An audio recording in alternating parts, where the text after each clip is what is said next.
গায়ক নোবেল। খ্যাতি, আলোচনা, সমালোচনা, বিতর্ক সব কুড়িয়েছে নামটি। তবে এবার আলোচনা তার নতুন বিয়ে নিয়ে। ধর্ষণের অভিযোগে মামলা করা ইডেন মহিলা কলেজের সেই ছাত্রীকেই বিয়ে করেছেন গায়ক মাইনুল আহসান নোবেল। কেরানীগঞ্জ কেন্দ্রীয় কারাগারে তাদের বিয়ে হয়েছে। ঢাকা বিভাগের কারা উপমহাপরিদর্শক মোহাম্মদ জাহাঙ্গীর কবির গণমাধ্যমকে এ তথ্য নিশ্চিত করেছেন। গত ১৯ মে নোবেলের বিরুদ্ধে ধর্ষণ, নির্যাতন ও পর্নোগ্রাফি আইনে মামলা করেছিলেন ইডেন মহিলা কলেজের সাবেক ওই শিক্ষার্থী। মামলা দায়েরের পরই নোবেলকে ডেমরা থেকে গ্রেফতার করে পুলিশ। ওই দিনই জামিন নামঞ্জুর করে তাকে কারাগারে পাঠানো হয়। বর্তমানে তিনি কারাগারেই রয়েছেন।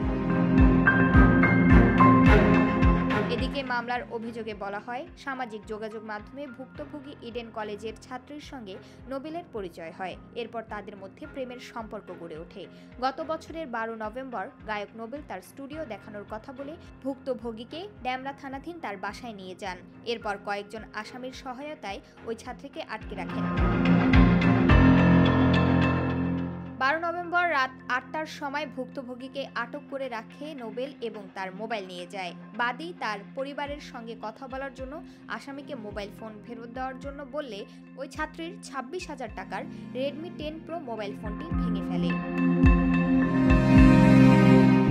এরপর আসামি নোবেল তার বসতঘরে আটকে রেখে ওই ছাত্রীকে ধর্ষণ করে এবং ধর্ষণের ভিডিও তার মোবাইল ফোনে ধারণ করে।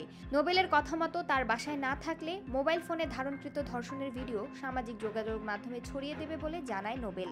তাই বাদী আসামির ভয়ে কাউকে কোনো কিছু বলার সাহস পাননি।